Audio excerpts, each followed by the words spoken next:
resultante das minhas ações é o esforço e energia que eu coloco nelas. Se eu quero ter um resultado diferente do meu concorrente, eu tenho que fazer coisas diferentes do meu concorrente. Então a gente está muito focado em, de fato, transformar a indústria através dessas tecnologias habilitadoras, que é a digitalização, que é o IoT, que é o software na nuvem, que é o, entre aspas, o metaverso da indústria. Óbvio que o hardware, que é o equipamento, importa muito, a fintechização. Sim. A gente sempre foi muito bom vendedor, né? Mas agora a gente, de fato, está trazendo um conjunto de soluções, a robótica, né? Um conjunto de soluções que orbitam aquilo que era o nosso DNA de comprar e vender máquinas, né?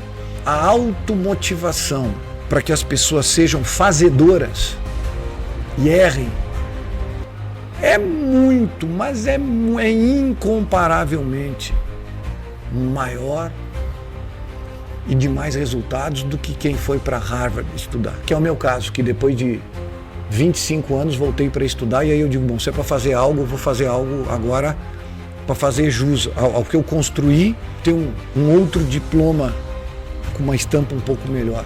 Mas eu não tenho a menor dúvida de que os fazedores é que vencem o jogo. O estudo, a academia é fundamental. Sim. O aculturamento, a intelectualidade é fundamental. Ah, mas o fazedor não tem... Tem que ter atitude, né? Não, tem que ter atitude. Tem que ter atitude. Tem que botar para fazer. Olá a todos, sejam todos muito bem-vindos a mais um episódio do Liberdade Cast, o podcast do Instituto Liderança e Liberdade. Eu sou o Vanderlei Borges, serei o host desse episódio e hoje um episódio diferente. Nós estamos na Altec. Hoje nós vamos conversar com o Jean Cardoso, que é o CEO fundador da Altec, para falar sobre empreendedorismo industrial.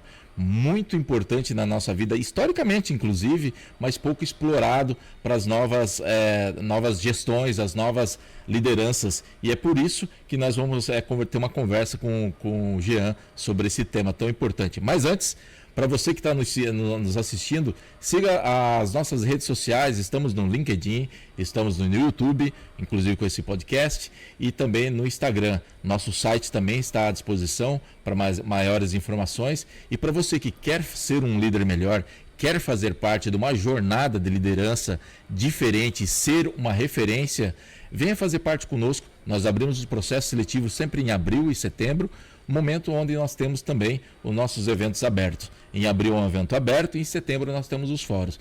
Acompanhe as nossas redes sociais e venha conosco sermos líderes melhores. Jean, muito bem-vindo a mais esse episódio e receber aqui na sua casa, fantástica casa inclusive, né? Seja muito bem-vindo. Eu que agradeço, Vanderlei, aí toda essa turma que está pensando fora da caixa, que está se desenvolvendo junto do Instituto Liderança e Liberdade. É um prazer recebê-los aqui, é um prazer poder fazer esse bate-papo falando um pouquinho da nossa jornada. Bacana.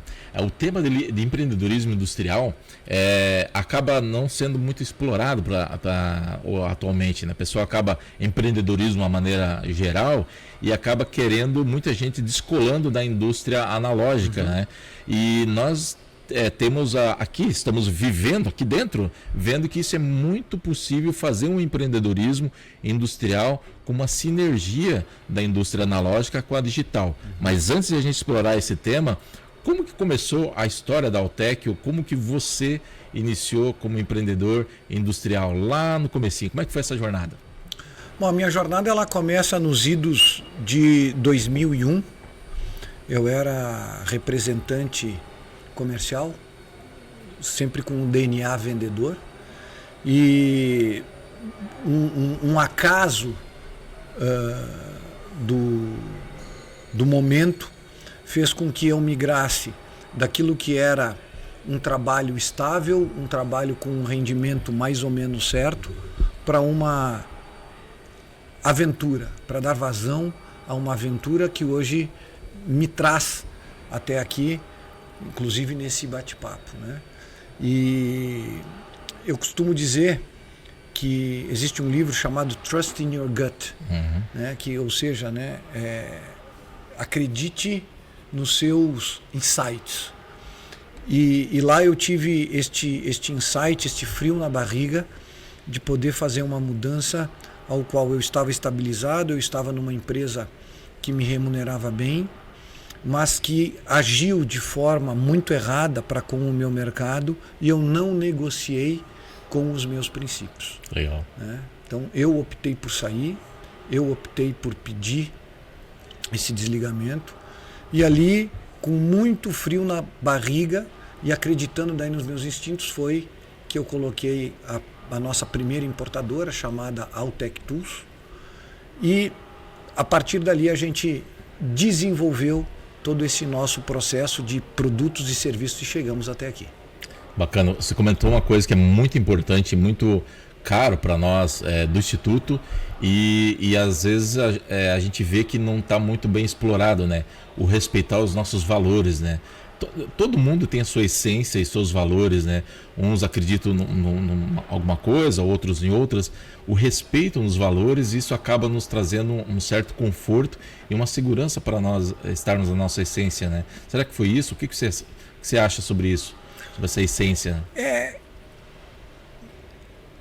A construção da nossa jornada empreendedora, eu acredito que ela tenha uma relação direta com a construção da nossa persona, que está ligado à nossa personalidade. E esta personalidade, ela obrigatoriamente passa por um esteio ou por pilares que são os nossos valores, os nossos princípios, né? E como já diz o conceito, isso é pilar, né? Isto é base. Então não dá para negociar com a base, com o pilar, porque aquilo é que dá a sustentação, né? E por vezes que se tenta mexer na estrutura, conceitualmente a gente já sabe os riscos que corremos quando a gente vai lá tentar mudar, né, o fluxo normal, aquela base da engenharia que está ali montada. Então é mais ou menos isso. Eu comungo dessa tua colocação de que os valores e os princípios são algo pétreos, né, que a gente de fato tem que seguir e se manter firmes a eles. E isso dá para ficar claro tanto na sua história quanto da Altec, da sua empresa ou das outras suas empresas, e fica claro como que é importante esse fundamento, esses pilares para a construção do futuro. Não foi uma nem duas pessoas, acho que umas 3 pessoas que passaram no Instituto acabaram falando, eu levei 30 anos para fazer sucesso da noite pro dia. E é mais ou menos isso, né? Acaba construindo uma trajetória de sucesso em cima de pilares e valores sólidos, e às vezes isso não aparece da noite pro dia, né? Mas isso é o que mantém a construção sólida e perene no longo prazo, né? Eu sou suspeito de falar sobre isso, mas eu tenho comigo de que não há dúvidas, né?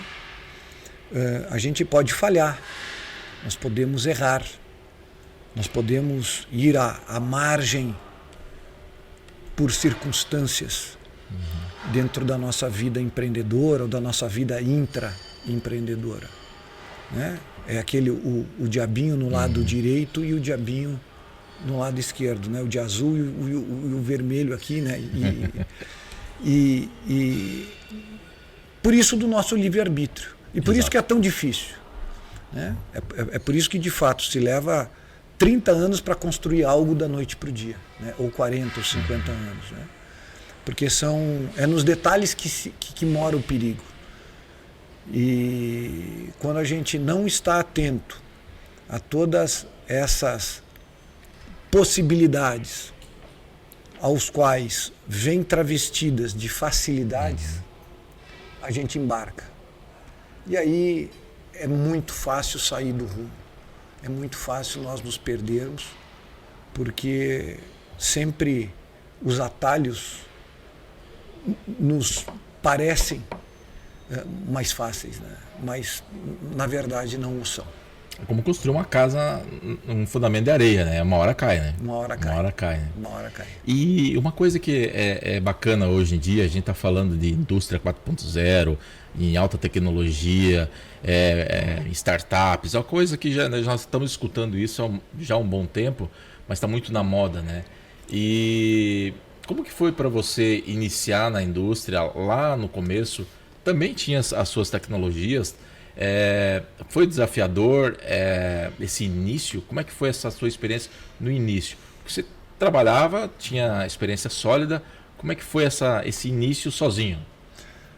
Vanderlei, a vida veio me mostrando de que o centro tem que ser o cliente. E eu tive a felicidade de ter como companheiros de jornada o acaso e a dificuldade.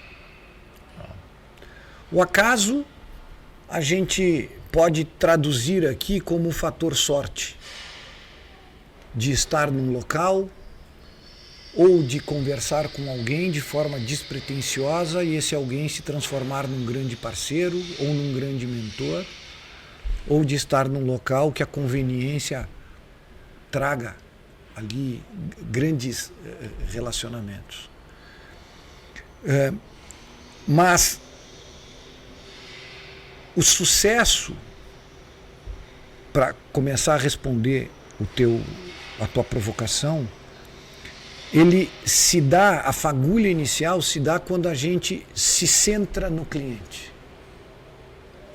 E o começo é muito difícil, porque a gente, primeiro, é muito jovem, no meu caso, quando eu era, longe de grandes centros intelectuais, ainda com uma tecnologia muito simples, muito convencional, né, muito incipiente, o qual fez com que a tentativa e erro, o acaso,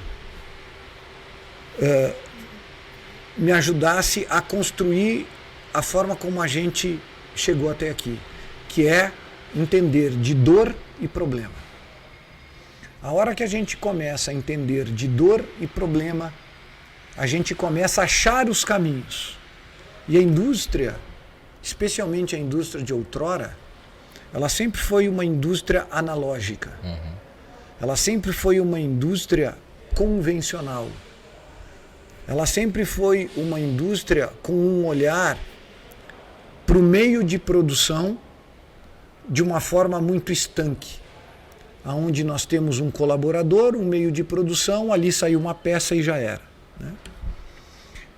E estes fatores, os quais eu te coloquei, do acaso e a dificuldade, fez com que nós tivéssemos que nos virar, nos mexer de forma muito rápida, a fim de ir encontrando as lacunas e os caminhos para poder chegar aqui. E basicamente, este acaso e a dificuldade nos trouxe para o conceito do cliente estar no nosso centro e nós falarmos sobre dor e solução de problemas. Isto foi a grande virada nossa que fez com que a gente conseguisse se conectar em determinado momento entre o mundo analógico e o mundo digital. Hoje, como é que eu saio de ser um vendedor convencional de máquinas operatrizes para um mercado analógico e convencional de manufatura, para uma teia de tecnologias embarcadas nas tecnologias habilitadoras da indústria 4.0 em prol de uma solução que vai resolver o problema de produtividade do meu cliente. Foi ouvindo ele, foi entendendo que dores, foi entendendo quais os percalços, as lacunas, para que a gente fosse se conectando, trazendo gente boa e melhorando cada vez mais os nossos produtos e serviços. Bacana. Você comentou uma coisa que teoricamente é básico e simples, mas é desafiador, que é ouvir. Você acha que os empreendedores de início de carreira, os jovens, ou às vezes até empreendedores novatos, mas não tão jovens em termos de idade, ignoram isso, escutar o cliente? Talvez seja esse a pedra no sapato de muitos insucessos? Eu não tenho dúvida. Eu não tenho dúvida. Nossa, eu levei muitos anos para entender isso. Eu levei, pela forma inquieta como a gente construiu a companhia, a gente não insistia muito em erros, mas é porque a gente sempre foi inquietos. A gente daqui a pouco podia ter economizado muito tempo, podia ter crescido muito mais, podia ter inclusive ganho muito mais dinheiro se a gente escutasse mais os nossos clientes. Então esse não é um problema de ordem da geração A, da geração B. Exato, É um problema de base. Que o mundo da tecnologia fala muito. Que agora essas companhias novas se fala muito. Antes tu fazia um produto e tu ia oferecer, compra o meu produto. Não, acabou, mas eu não quero o teu produto. Como assim não quer o meu produto? Esse cara não sei o que, esse cara é um chato, esse cara não me ajuda, esse cara... Não, ele não precisa do teu produto. Por que eu vou insistir? Por que eu vou perder meu tempo e tomar o teu tempo de oferecer algo que não faz o menor sentido para ti? E a gente vai insistindo nisso, porque nós fomos criados num mundo assim. Um monte de pessoas te oferecendo um monte de coisas que tu não precisa e não quer, e tu ao mesmo tempo devolvendo com um monte de coisas que as pessoas não querem. Então, e na essência do ser humano, o que a gente quer como ser humano é eliminar as dores, né? Eliminar as dores. Né? Por isso que o smartphone, por isso que a internet, por isso que agora a IA, né? são questões tão disruptivas. Né? Pô, quem é que quer ir numa agência bancária hoje? Né? Quem é que quer mandar uma carta para alguém? Né? Quem é que quer andar de táxi ainda hoje? Né? Então são questões que foram dores sendo atacadas, as quais a indústria ficou muito tempo desguarnecida, ainda é muito analógica, mas eu vejo que não só a indústria, mas qualquer área da nossa sociedade, ela vai ter que ter esse olhar e esse viés, de fato, de resolver e atender os problemas e as dores, né? Será que na parte industrial, eu falo isso porque eu sou da área industrial também, será que a mentalidade de nós da área industrial é que não está na analógica? Nós temos tecnologias o suficiente, mas nosso pensamento ainda está pensamento analógico, por isso que a gente acaba não integrando tantas coisas, não encontrando soluções ou não escutando essas dores? Eu acho que é uma série de fatores. Mas, querendo ou não, a gente tem alguns problemas intrínsecos ao Brasil, na questão da indústria, que eu não diria que é um problema único, mas um conjunto de fatores. Um deles, a questão política e econômica, que a pauta industrial deixou de ser prioritária. Há anos, décadas. Há décadas. Lembrando, a nossa indústria chegou a representar 35% do PIB. Exato. Né? Hoje a gente está batendo 11%, a indústria de transformação. As empresas foram ficando velhas. Nós éramos um país fechado, com um tipo de mentalidade, educação e geração, o qual foi se abrindo, e as mentalidades e a questão geracional também foi evoluindo. Então isso causou um impacto. E vieram outros atrativos para a sociedade que foram atraindo essa mão de obra, roubando essa mão de obra do setor industrial. Só que o setor industrial ele é vital para qualquer país, especialmente um país das dimensões, das geografias, das potencialidades, como o Brasil. Não tem como ficar só no serviço.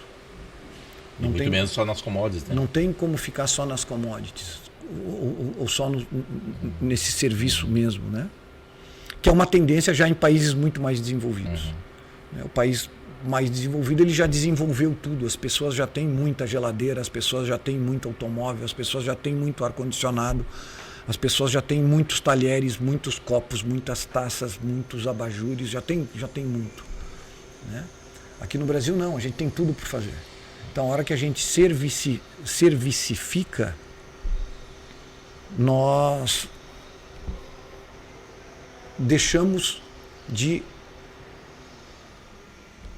treinar e educar uma camada da população que precisa ser educada e treinada para a manufatura, para produzir algo. É como se fosse uma evolução. Né? Até para preparar o futuro para usufruir dos serviços, né? Exato. Porque a tecnologia ela é uma cadeia evolutiva. Né? Então, para se chegar nos microprocessadores, a gente teve que desenvolver toda uma cadeia industrial por trás. Né? Incluindo a extração de minerais para poder chegar lá. Né? E quando a gente olha para o Brasil, aonde que foi o investimento disso? Não existiu. Exato. Então esse desenvolvimento está onde? Está numa indústria muito mais madura, num país muito mais maduro, que agora não faz mais sentido para o cara, né, explorar mineral. Então ele vem aqui explorar o nosso mineral. Mas com que inteligência? Com a inteligência dele. Sendo que a gente vai precisar resgatar isso. É um país muito grande, é um país com muita gente. Um exemplo é as terras raras, né? Muito utilizado nos servomotores, na robótica. Tudo. Que não é todo mundo que domina o processamento industrial em larga escala, né? Exato. E não adianta você ter o mineral, né? Não adianta, tem que saber usar ele. Exato. Né? Então, eu acho que a gente está se abrindo uma janela de oportunidade muito boa assim, para o setor industrial brasileiro. Eu acho que a gente está com uma boa chance na mão. Legal. Voltando um pouco lá no início, você trabalhava com a área de vendas, certo? Todo negócio ele tem que vender. Não tem negócio que você não vende, né? Algo, por mais commodity, por mais vendável que seja, tem um produto que tem que ser vendido. Alguém compra e alguém vende. Claro. Né? Eu acho que é o setor principal e estratégico de qualquer empresa, em qualquer lugar do mundo, né? Isso ajudou você no início da sua carreira? Eu não tenho a menor dúvida de que o pilar vendas ele dá uma sustentação maior do que outros pilares que também são muito importantes. Sim, claro. Né? Mas o DNA vendedor ele ajuda muito. Ele ajuda no crescimento, ele ajuda no financeiro, ele ajuda nos erros, né? Porque o desenvolvimento é grande, os pedidos entram, as oportunidades surgem. Então, o DNA vendedor, eu acho que ele ajuda demais. Eu acho que ele, de fato, é o mainstream da companhia, né? E de qualquer companhia que queira. Qualquer empresa, né? Porque nós, na área industrial, nós somos vistos assim como brutos, os brutões, os não muito maleáveis ou muito comerciáveis, ou muito comunicativos, né? Mas como aprender a vender nesse ambiente industrial onde que nós somos mistificados de mais durões, mais brutos? Eu acho que a venda ela vai estar relacionada a dois fatores. Ou de uso intensivo, que é como se fosse uma commodity que todo mundo faz, ou de uso exclusivo, entregando valor e resolvendo a dor do cliente. Né? Quando a gente olha com muita clareza para esses dois tipos de produto, a gente encontra os canais certos, não perdemos tempo e não tomamos o tempo do nosso cliente. Exato. Então, quando a gente fala de preço hoje, quase que majoritariamente dentro do B2B, o B2C nem se fala, é muito internet. Né? Então eu Só vejo para quem está nos ouvindo, o que seria o B2B e B2C, para quem não conhece? business to business, Exato. ou seja, de negócio para negócio, e business to consumer, que é então o Cliente final, negócio para o cliente final. A ideia nossa é levar esse conteúdo para pessoas que às vezes não estão ainda... Você aí, meu amigo, minha amiga, B2B, B2C. É isso aí, bacana. Teve um momento na trajetória como empreendedor que você pensou, cara, eu vou largar a toalha? Inclusive domingo já, esse domingo aqui. Agora, domingo agora. Né? Brincadeiras à parte, com certeza. Com certeza. É muito difícil. É muito difícil. É muito difícil. No entanto, é possível. Exato. No entanto, é possível. E ao mesmo tempo que é difícil, é muito...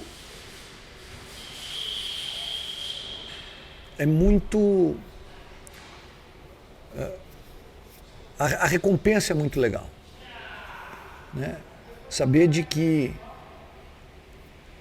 imbuído de um propósito, a gente consegue levar a tecnologia, promover pessoas a um outro patamar, gerar riqueza, contribuir com a sociedade através de impostos.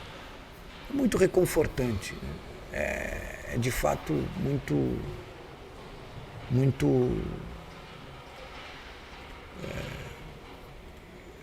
é muito bom, mas é muito difícil. É muito difícil. Eu faço essa pergunta sempre quando eu tenho a oportunidade, porque muitos querem ser líderes, muitos querem ser empreendedores, muitos querem o sucesso, mas poucos realmente estão dispostos a pagar o preço e a trilhar essa jornada, né? É uma jornada. E infelizmente é uma jornada que a gente, como empreendedor, descobre muito tarde, que é uma jornada solitária, né? A gente não tem... Chega um ponto que a gente acaba não tendo muito... Você tem que tomar uma decisão sozinho.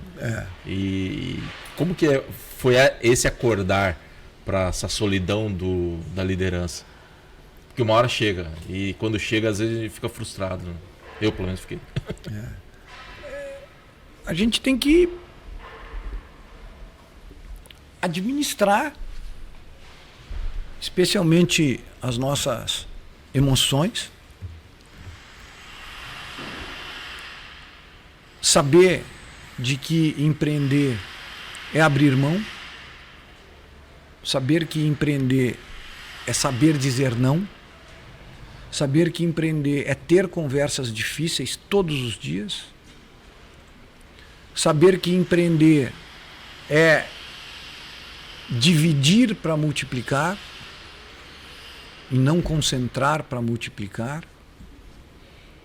Empreender é entender que as pessoas é que jogam o jogo, é que fazem o jogo.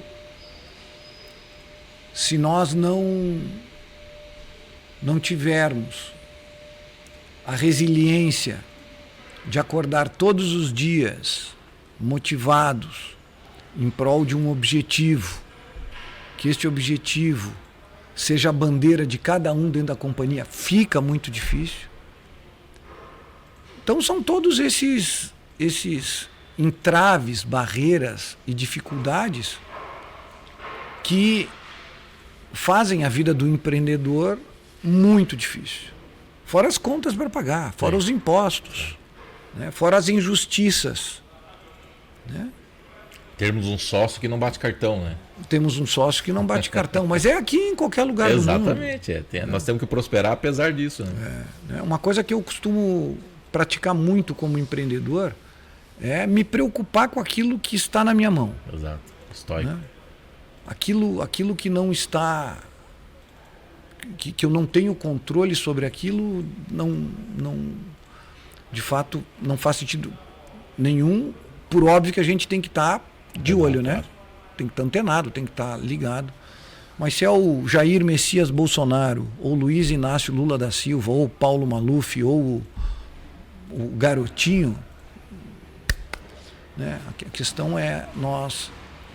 Nós como empreendedores, as nossas empresas elas têm que durar perenemente, apesar desses governos que entram e saem. Perfeito. Isso às vezes acaba não ficando claro para as pessoas. Né? Isso no âmbito da política. Então, assim, as pessoas elas deixam de investir, as pessoas elas se contaminam por algo que não está na mão delas. Né? Por algo que no fim do dia é tudo mais ou menos a mesma coisa. Né? As pessoas querem empreender, né? Falando agora em termos de investimento industrial, né? Segurando o investimento, que eu acho que é mais ou menos o que nós estamos passando atualmente, e passamos várias vezes ao longo da história. O pessoal segura o dinheiro, que é importante ter essas análises, né? Mas as nossas empresas, a gente não abre uma empresa para 4 anos ou em 2 anos. A gente abre uma empresa para ela passar de gerações.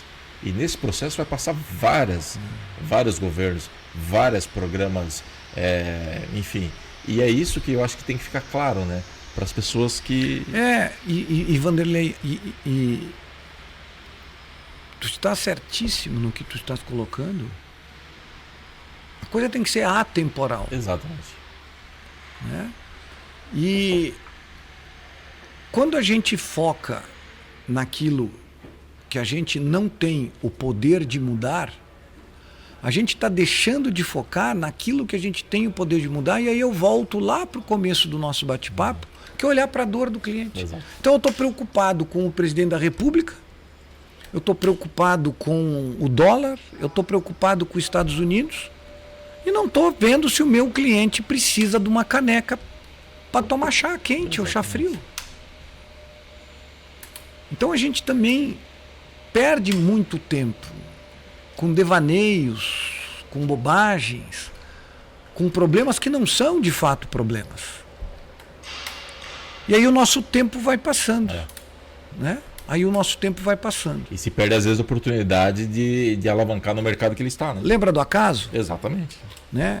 A hora que eu estiver na recepção de um cliente e que chegar ali um possível fornecedor que ao acaso vai estar ali, Papai do Céu oportunizou para nós, que vai revolucionar o meu produto para mim poder para o próximo cliente oferecer ou abrir um novo mercado, coisa. Não, eu estou cramando, né? Como diz o gaúcho, a minha vozinha que dizia, né? Cramar, né?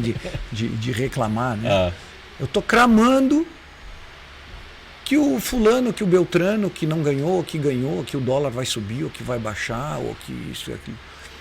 Óbvio que tem impactos, mas não está na minha mão, vou fazer o quê? Exato. Né? O que eu posso fazer é ir lá e te vender uma caneca que faça sentido para ti. E é importante esse teu comentário como empreendedor, seja de início de jornada ou não tanto de início de jornada, é estar aberto, né? Fazendo um link do acaso que você comentou, eu tenho uma das minhas empresas, ela nasceu num café totalmente aleatório, com uma pessoa totalmente aleatória, sobre um assunto totalmente aleatório. Daquilo resultou-se uma empresa, ou seja, tem que estar preparado para o acaso. Tem que estar preparado para o acaso. O meu casamento surgiu de um acaso. Né? A Altec surgiu de um acaso. Né? Nós estarmos em Joinville foi um acaso. De um japonês que foi me visitar para oferecer um produto. Quando ele abriu a mala dele, eu vi um catálogo de um outro produto, que é um grupo enorme do Japão. Digo, não, esse produto aí eu não quero. Vocês inclusive erraram de porta aqui, não é comigo. Mas esse aqui vocês vendem também? Sim, não, vendemos não. Esse aqui eu quero. E dali surgiu a Altextil, que veio a Altec para Joinville e que hoje estamos aqui. Então, se eu não tivesse recebido aquele chinês que errou o endereço, que foi lá me visitar para que a gente pudesse ter... né, nós não estaríamos aqui. Né? Então, por isso do foco. Exato.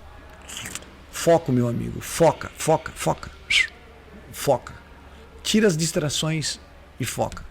Aquilo que está no nosso poder é que a gente tem que se preocupar. É isso aqui que tem que nos fazer acordar às 3 da manhã. Não é o fulano, o Beltrano. Né? Daí as coisas vão acontecendo. E mesmo assim é muito difícil. Sim. Até porque as coisas é uma corrente, né?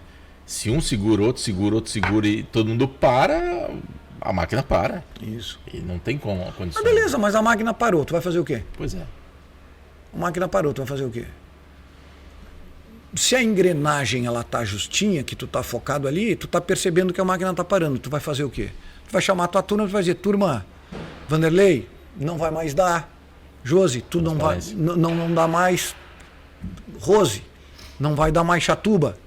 Infelizmente, a coisa vai parar, foi bom enquanto durou, mas tô aqui fazendo tudo certinho, tudo como tem que ser feito, beleza? As portas estão abertas, reduz aqui, liga pro fornecedor lá, diz assim, ó, fulano, agora eu não vou te comprar mais 10, vou te comprar 8, mas tu tá focado. Isso. A transparência e a coragem de encarar a verdade no olho, né? Isso, mano. Qual é o problema? A decisão, nós não falamos há 5 minutos atrás de que o empreendedor ele precisa trabalhar com as notícias e as conversas difíceis todos os dias. Sim.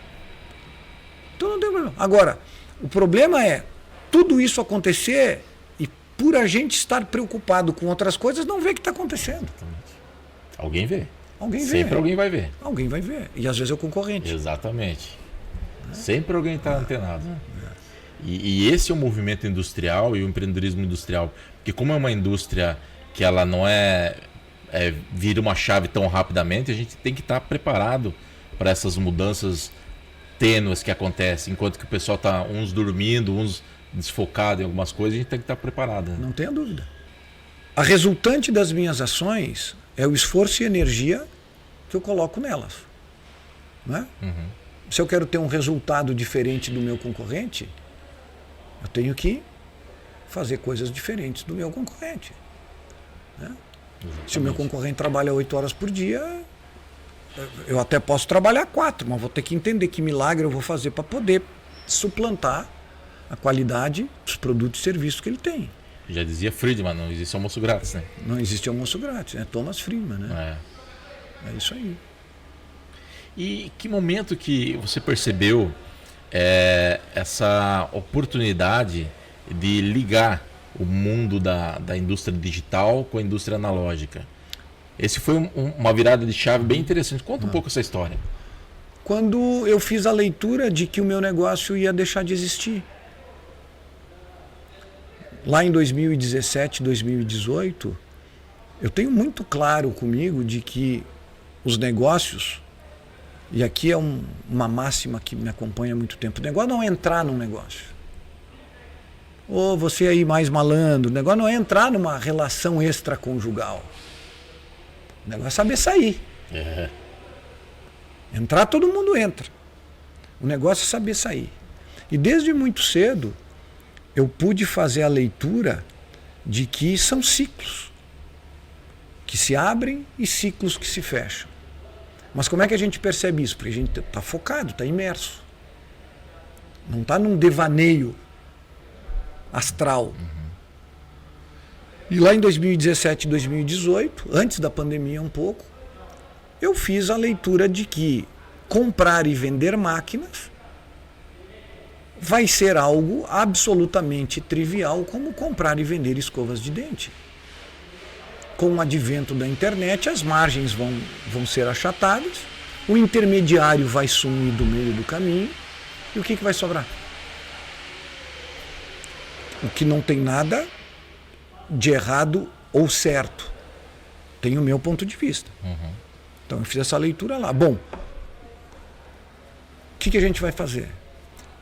Chamei os meus sócios, a importância de ter gente boa, e disse para a turma, turma, vocês tocam o nosso negócio, que já está consolidado, já está ok, toca ele aí para uma perpetuidade, vamos ver até onde isso vai, e eu vou em busca de outras alternativas para o nosso negócio.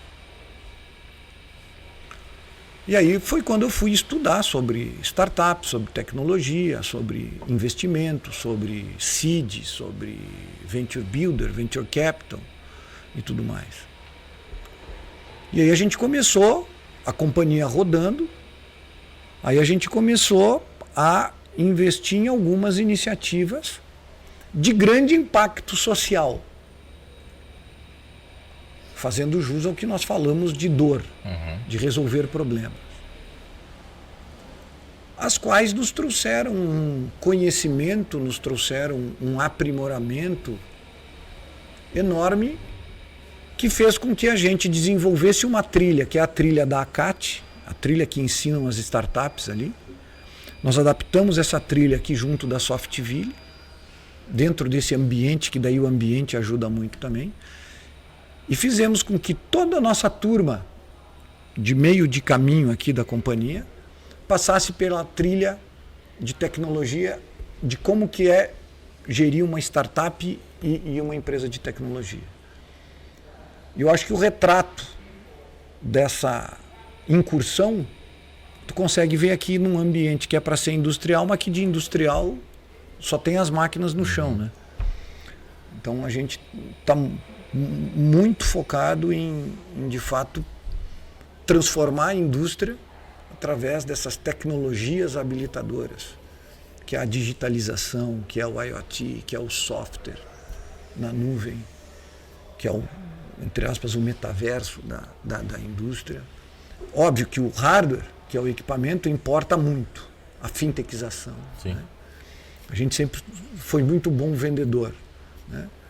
Mas agora a gente, de fato, está trazendo um conjunto de soluções, a robótica, né? Um conjunto de soluções que orbitam aquilo que era o nosso DNA de comprar e vender máquinas, né? E, para minha surpresa, lá de 2018 para cá, a nossa turma veio entregando muito mais do que eu podia imaginar. Foi quando chegou um momento que a gente disse, não, os nossos investimentos agora têm que ser envoltos a essa estrutura a qual a gente vem crescendo muito há muitos anos. Que legal. Nesse teu comentário tem 2 pontos que eu acho que é muito importante dar uma destacada, pelo menos para mim ficou bacana. A capacidade de ligar os pontos aleatórios, de você ligar esses pontos, e eu acho que fundamental foi que você comentou sobre aprender estando num outro universo, né? Aquilo acabou abrindo os olhos para outras coisas, né? E isso é importante, até eu falo muito isso dentro do Instituto, que às vezes não é aquele livro, ou aquela palestra, ou a situação que vai dar o start, e sim às vezes a somatória de várias atividades dá um encaixe interessante. E vocês perceberam isso, né? Como é que foi essa experiência de você trabalhar numa atividade, investindo em algumas atividades, e ali trouxe certos conhecimentos que não utilizou ali, mas abriu a mente para outro... Porque às vezes a gente pensa que as coisas vêm envelopadas, e não vêm, né? Não. Eu acho que o fundamental aqui, Vanderlei, é nós termos uma disciplina cotidiana de praticar a humildade. Isso.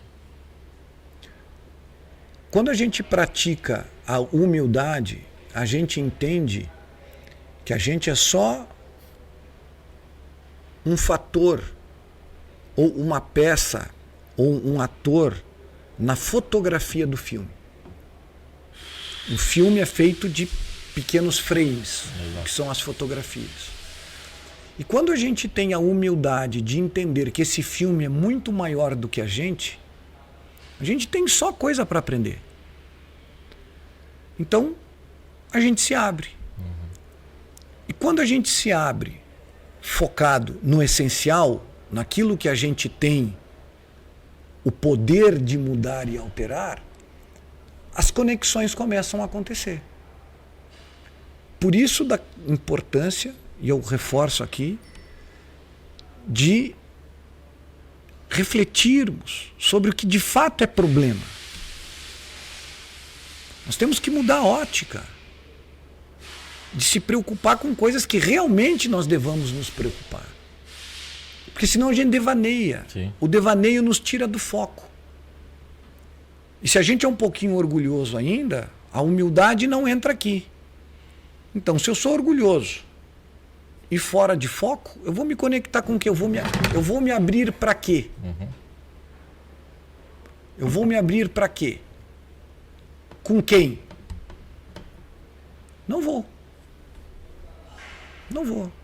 Então a gente vai ficando parado. A gente vai ficando... Pior, parado no mundo girando em alta velocidade. E o juros girando em alta velocidade. Aí eu começo a te responder agora de uma forma um pouco mais profunda. O que aconteceu com a indústria? O industrial com uma cabeça mais velha, com uma tecnologia que achou que ninguém ia fazer melhor, com as portas fechadas. Não, aqui não pode bater foto. Não é assim? É. Não, o notebook deixa lá na portaria. Não, aqui não pode. Achou que aquilo ia ficar para ele e de que não ia um chinês vir e copiar, melhorar, implementar o que um italiano, um sueco, agora um indiano. E ficou para trás. Né? Pior, ficou para trás, desconectado e com gente ainda com conhecimentos muito antigos. Né? Então, é esse resgate que agora a gente tem que procurar fazer. Esse resgate, você tocou num assunto que é muito importante. Eu reflito muito sobre isso, sobre a política industrial brasileira. Se é que temos uma, né? Se a gente analisar os primórdios lá da Revolução Eletrônica, lá no Vale do Silício, enfim, grandes centros, ao longo da história como um todo, tem algumas coisas que são interessantes. Elas se aglutinam de várias pessoas, várias mentes, de vários lugares ao mesmo tempo. Ou seja, nas várias visões que se acabam se aglutinando e gerando isso. Será que não está aí um segredo que nós estamos ignorando no Brasil? Eu quero trazer mais alguns elementos para a tua reflexão. Eu acho que sim, é tudo isso que tu falaste, mas eu acho que tem muita academia ali. Sim, não, claro. Sim. Eu acho que tem muito estudo. Sim. Né? Tem muita indústria desenvolvida ali por trás. Né? Para que surja, tem muita medicina para que surja esses gênios que consigam, através daí sim das suas ideias disruptivas e brilhantes, darem vazão. Né? Que não foi o nosso caso. Né? A gente, por questões que não cabe julgar se foram certas ou erradas, do lado direito ou do lado esquerdo, do vermelho, do azul, do preto, do amarelo, mas a gente ficou absorto, ficou parado em cima de política industrial, que agora, por incrível que pareça, e aqui apartidariamente total, existe um programa chamado Nova Indústria Brasil, que tem ótimos fundamentos. Ótimos fundamentos. Não sei se por questão política vão sair do papel ou não, mas de fato são ótimos os fundamentos, e se aquilo de fato acontecer, a gente traz a indústria para um outro patamar. Ou seja, não basta aglutinar mentes e pessoas diferentes, nós precisamos ter um conhecimento por trás, né? A educação talvez seja... porque se tu pegar o Brasil hoje, olha, pode ter país igual, mas melhor que o Brasil em ter gente boa é difícil, Vanderlei. A gente é muito bom. O brasileiro é muito bom. E eu vou te dar exemplo. Né? O que é uma Embraer? Por que uma Embraer dá? Por que uma Embraer é o que é? Aqui no Brasil. Exato. O que é aquilo se não é a excelência da produção, da produtividade, da confiança para resolver dor para o mundo inteiro? Por que uma Tramontina dá? Exato. Por que uma VEG dá? Por que uma Altec dá? Então, quando a gente começa a analisar essas companhias, a gente vê que o problema não é gente. O problema é ambiente, o problema é estrutura, e aí sim a questão social, tributária influencia, mas dá. Fica muito mais difícil, mas dá. Não dá para dizer que não dá.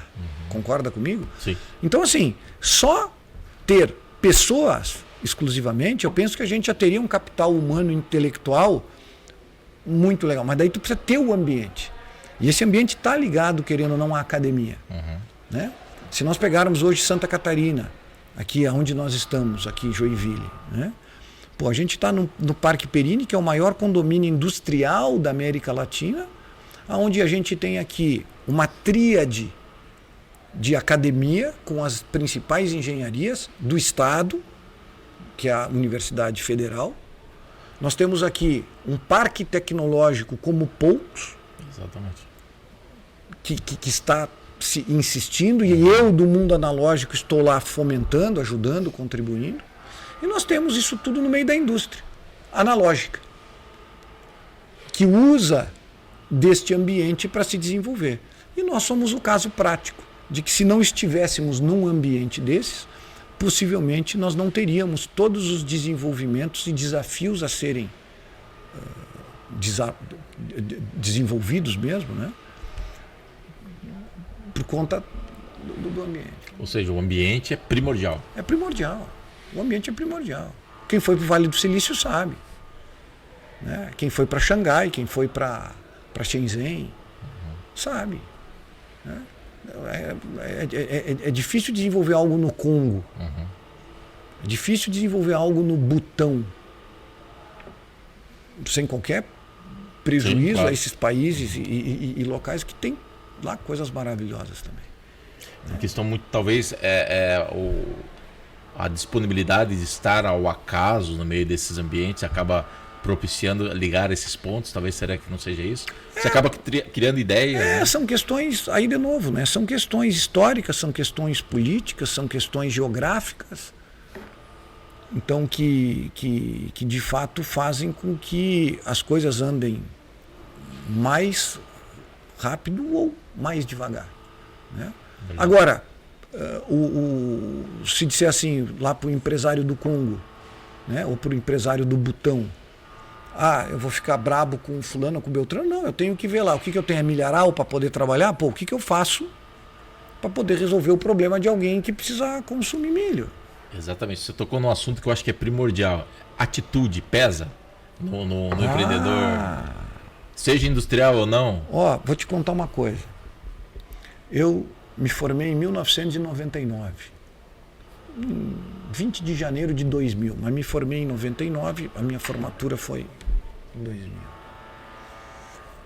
Naquele tempo, e ainda hoje, se valoriza muito o curso que se fez, a universidade que se fez. Né? Mas a partir de hoje existe algo no inglês que é chamado grit, que é o poder da ação, é a atitude. Meu amigo, não tenha dúvida de que é muito melhor tu estar do lado, tu estar segurando um louco, do que empurrando um morto. Entendeu? Então, a automotivação para que as pessoas sejam fazedoras e errem é muito, mas é incomparavelmente maior e de mais resultados do que quem foi para Harvard estudar, que é o meu caso, que depois de 25 anos voltei para estudar, e aí eu digo, bom, se é para fazer algo, eu vou fazer algo agora para fazer jus ao que eu construí, mas para ter um outro diploma com uma estampa um pouco melhor. Mas eu não tenho a menor dúvida de que os fazedores é que vencem o jogo. O estudo, a academia é fundamental. Sim. O aculturamento, a intelectualidade é fundamental. Mas o fazedor não tem... Tem que ter atitude, né? Não, tem que ter atitude. Tem que ter atitude. Né? Tem que botar para fazer. Né? Botar para fazer. Tá doendo? Vai doendo. Tô chorando? Vai chorando. É fazer. Legal. E do ponto de vista industrial, como você vê a solução, falando hoje de Brasil ou até de mundo mesmo, né? O mundo está passando nós estamos passando por uma redistribuição industrial que poucos momentos na história nós vivemos. Nós estamos aí com friendshoring, nearshoring, estratégias industriais se readequando em termos de geopolítica, se reposicionando perto de centros consumidores ou de amigos que não estão em conflito. Como que você vê esse movimento geopolítico global do ponto de vista industrial e como que o empreendedor industrial, seja ele de início ou já mais maduro, pode usufruir desse movimento? Por isso que eu acho que o Brasil está numa situação maravilhosa, né? Só para nós situarmos a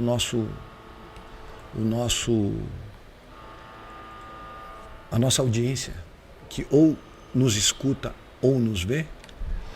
Quando a gente fala dessa geopolítica e do nearshoring e do offshore e do onshore, o mundo pós Bretton Woods, pós Segunda Guerra, junto com o liberalismo, estamos falando aqui de liberdade e liberalismo com a escola austríaca e tudo mais, ele veio para aquilo que a gente chamou de fato de liberalismo econômico, onde as cadeias de produção se interconectavam numa nomeada e dita globalização.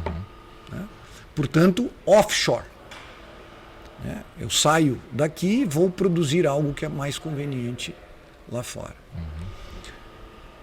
E, inclusive, este conceito agora da liberalização, da liberdade econômica e da globalização, e que foi acentuado depois da crise do choque do petróleo com o neoliberalismo, está sob júdice. Agora a gente está vendo algo que a gente vai ter que repactuar e que já está sendo impactado, alterado e mudado, alterado e mudado. São formas de linguagem aqui pelo pai do liberalismo, que é os Estados Unidos. Que agora, nessa questão geopolítica, está mudando toda essa questão do offshore para o onshore. Aqueles liberalismos de free tax, tax free, né? de ter uma economia livre, caiu por terra agora, fazem de 6 meses para cá. O dólar, como uma hegemonia global, está começando a ser questionado por conta de uma série de conceitos que nós aprendemos como certos, que agora a gente está vendo que não é tão certo assim. Como é que a gente vai fazer? Porque agora a gente tem que começar a discutir. Peraí, como assim a universidade tem que ser privada? Porque a gente aprendeu como liberais, né, de que o livre mercado é ele que faz as regras e de que o Estado ele tem que estar mínimo possível impactando ali. Não, mas peraí. Abriram-se as portas das universidades americanas e aquilo, só quem banca praticamente é o Estado. Então aquilo né? Então peraí, por que não aqui para a nossa Universidade Federal e por que lá sim? Né? Quando a gente vai olhar para as questões agora de internet, para as questões de eletrificação, a gente vê subsídios pesadíssimos por parte daquilo que nós condenamos e aprendemos a condenar pela escola que está desconstruindo aquilo que nos fez aprender. Então como é que fica as coisas? Então, ou seja, o mundo está em erupção. Sim. Né? O mundo está em erupção. E agora a gente vai ter que tomar muito cuidado para que lado nós vamos. Né? Então, para todos os empreendedores aí, canja de galinha e... como é que é? Aquela canja de galinha e não faz mal para ninguém, né? É um ditozinho popular. A gente vai ter que agora dar um passo para trás para poder entender essa questão geopolítica. Só que quem está no Brasil, como é o nosso caso aqui, Vanderlei, eu vejo como uma enorme oportunidade. Enorme oportunidade. Né? E eu vejo que, apesar das placas tectônicas estarem se movimentando no mundo, eu acho que nem de perto o que está passando aqui foi na época da Revolução Industrial. Eu também acho que não. Lá eu acho que foi uma coisa que... Tu já pensou? É. Né? quando o homem inventou o fogo, né? Eu estou lendo um livro agora chamado A Grande Onda, que falam dessas ondas. Né? O homem inventou o estribo. Pô, o que era o estribo? O estribo mudou com o feudalismo um item pouco representativo na nossa vida, mudou a história das guerras e mudou a geopolítica, porque ao colocar o estribo, Carlos Magno, lá da França, se eu não me engano, posso estar errado aqui, ele juntou o homem ao animal e começou a derrotar todos aqueles exércitos que até então, com suas artilharias e homens em terra, dominavam tudo. Então, o estribo foi o ponto de inflexão para o feudalismo, para os senhores feudais, para os vassalos. Então, hoje, é algo que eu vejo de uma repercussão muito mais rápida, de uma amplitude muito maior, por conta da tecnologia e tudo mais, mas com desdobramentos já mais ou menos inteligíveis, palatáveis, né? Do que como foi a internet agora, em 1990, né? E 90. Pelo menos para mim chegou, né? No final de 90. As .com. Isso. Né? Imagina os carros, né? Quando surgiu os carros, né? Quando surgiu a eletricidade, que tinham aquelas pessoas colocando as lamparinas e os querosenes, aquele exército de pessoas que iluminava as cidades que tinham que passar. Já pensou, como assim vou perder o emprego? Então eu estou muito otimista, né? Mas eu acho que de fato o mundo já passou por essas mudanças, por essas alterações. Eu acho que é fundamental nós estarmos atentos a tudo isso, mas focarmos no que é possível ser trabalhado aqui no dia a dia. Bacana. Aproveitando essas oportunidades que nós estamos, eu também acredito nisso, que eu comungo com essa tua visão, que nós estamos geograficamente bem posicionados. Temos sim problemas e desafios que infelizmente estão aí e fogem ao nosso controle, né? Aspectos políticos, enfim, mas a gente está bem posicionado. E eu acredito, até estava conversando nos bastidores com a Josi, que eu acredito sobre a pluralidade da economia brasileira. Eu acho que é isso que acaba criando o Brasil forte, é a diversidade econômica que o Brasil tem. Nós temos desde fundição, metal mecânica, agronegócio, plástico, enfim. Mas isso só é possível, Vanderlei, pelo mato ser alto. O que eu quero dizer com isso? Hoje nós temos uma população muito pobre. Os nossos níveis, a nossa desigualdade no Brasil, ela é abissal. A gente perde para muito país na África. O que faz com que a gente tenha um mar de oportunidades, mas um mar de desafios. Sim. Quando a gente consegue fazer com que toda esta população ela ressurja minimamente através de consumo, eu preciso de fundição. Eu preciso de implemento agrícola. Isso. Eu preciso de torneira. Eu preciso de cano. Eu preciso do básico por muitos e muitos e muitos e muitos anos para fazer com que essa população consuma tudo isso e que o nosso esteio industrial volte a ter protagonismo. Falamos da Embraer. Nós já temos um DNA de indústria de ponta. Sim.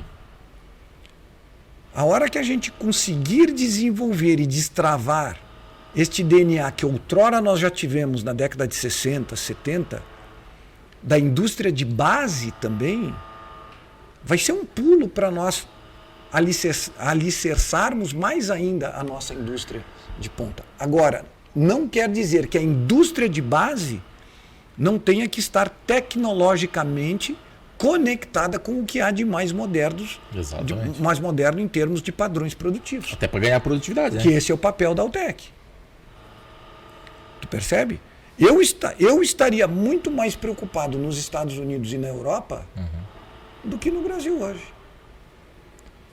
Porque o que há de se desenvolver a mais nos Estados Unidos que não sejam economias inovadoras, tecnológicas e disruptivas.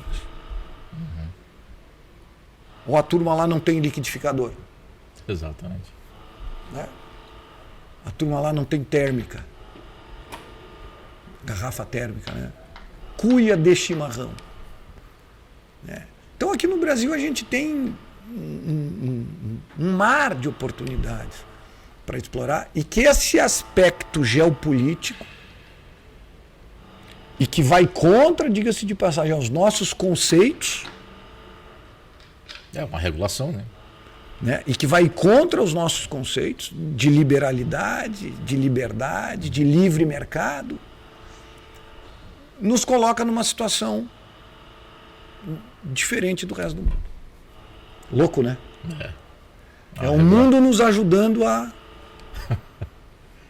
andar para frente. Pois é. Essa questão que você comentou sobre a produtividade, essas oportunidades mato alto, a parte de produtividade brasileira, talvez seja aqui o pulo do gato para nós como empreendedores industriais navegarmos? Eu não tenho dúvida. Porque nós, em termos de... O brasileiro é muito trabalhador. Você que está nos vendo, nós sabemos disso e nós estamos juntos nesse... Né? Nós somos um povo diferenciado. Mas, economicamente, analisando todo o fluxo econômico, nós ainda não somos tão produtivos quanto outras economias. Por um conjunto de fatores, que alguns vêm da ordem tecnológica, outros vêm da ordem financeira que afeta a tecnologia. Quem é que com um juro desse vai investir em tecnologia? Mas o terceiro e não mais importante, ou eu diria que é o mais importante, é a questão da educação. A gente hoje não está mais formando engenheiro. A gente tem o maior número de advogados do mundo. Acho que se somar todos os advogados do mundo, me perdoa, meu irmão, minha irmã, se eu estiver errado aqui, mas pesquisa aí. Acho que o número de advogados do Brasil é exatamente o número de advogados do mundo. E dia após dia nós estamos perdendo engenheiros. E por que nós estamos perdendo engenheiros? Porque se perdeu o sex appeal da indústria. Exato. A engenharia a gente usa onde? Na indústria de construção, na indústria de transformação, na indústria aeronáutica. Na criação, na melhoria, em tudo que dá para construir ou melhorar. Não é isso? Então, a gente vai ter que resgatar isso. Né? E como é que a gente resgata isso? Atendendo dor e necessidade. Se eu preciso fabricar chuveiro, que a dona Maria precisa comprar chuveiro, ela vai comprar de alguém. Quando não tinha o tal do onshore e do nearshore, que era o offshore, se comprava da China. E está tudo certo. Só que agora o mundo está nos ajudando dizendo assim, não, as cadeias industriais têm que vir para perto de onde eu estou. O que vai ter que acontecer? Vai ter que ter fábrica de chuveiro aqui para a dona Maria poder comprar o chuveiro. Exatamente.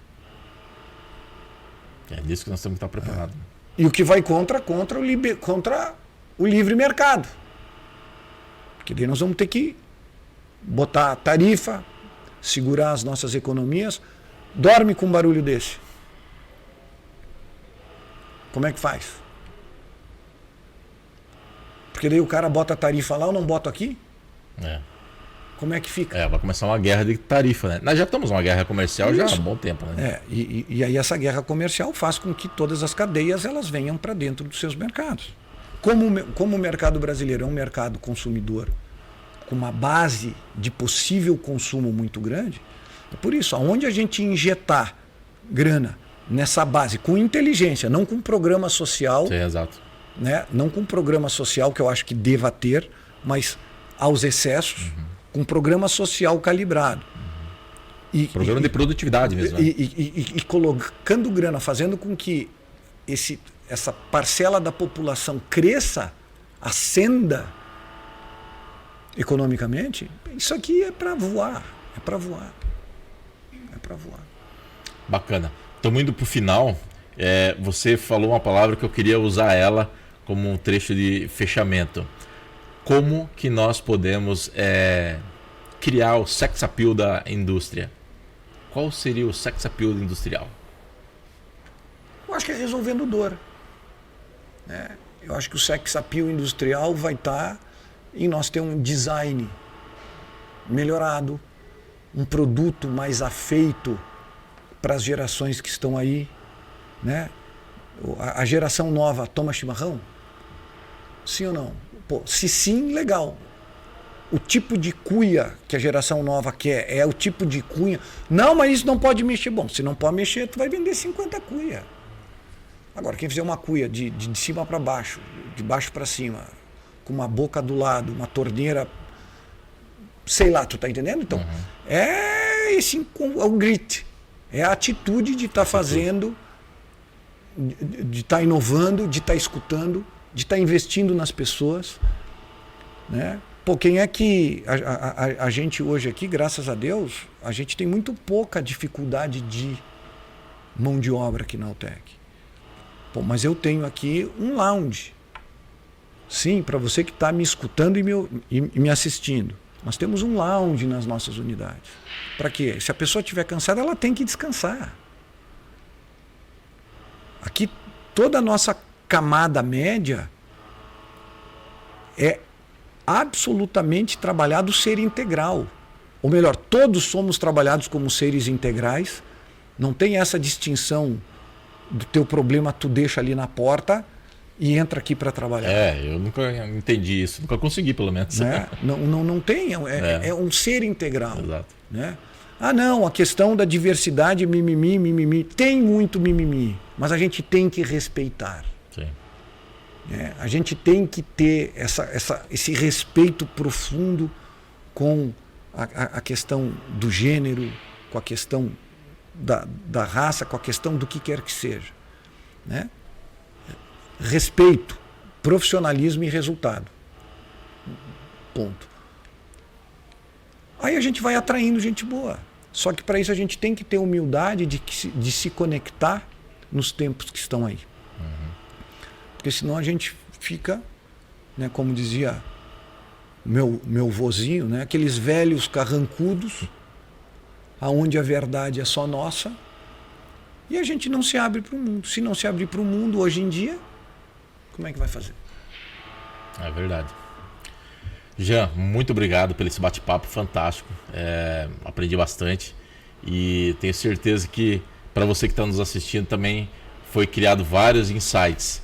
E vamos juntos criar esse sex appeal industrial aí. Precisamos aumentar a produtividade brasileira, porque eu concordo contigo, nós estamos numa situação única, geográfica, e em termos de potencial, o Brasil realmente está num diferencial que não é qualquer um que tem, não. Exato. Acho que a gente está com uma oportunidade na mão. O negócio é cuidar de gente, é atrair talento, fazer com que essas pessoas de fato se desenvolvam. Acreditar e trabalhar duro. Tem que trabalhar duro. Bacana. Teria algum conselho para quem está nos ouvindo, o empreendedor industrial, seja ele de início de carreira ou que já está experiente? Qual é o conselho que você dá para o empreendedor industrial? Acho que é trabalhar duro e se conectar com gente melhor do que a gente. Né? Apostar na gente melhor do que a gente, sermos generosos do ponto de vista de remuneração, sermos muito eloquentes e muito firmes na colocação de propósito e metas. Portanto, acho que os resultados estão aí. Às vezes os resultados e as metas não ficam claras para poder chegar no resultado. Mas acho que basicamente é isso. É usar de uma generosidade para poder atrair gente boa, acreditar nessas pessoas e olhar para o nosso cliente e resolver as dores que todo mundo tem. Olha só como é o acaso, né? Essa semana eu escutei, no final de semana, alguém me falou que o quanto é importante dividir riquezas para não discutir pobreza. Exato. Encaixa exatamente o que você acabou de falar. É isso. É o acaso, né? É isso aí. Onde que o pessoal pode te achar? No Instagram, no LinkedIn? Como é que o pessoal te acha?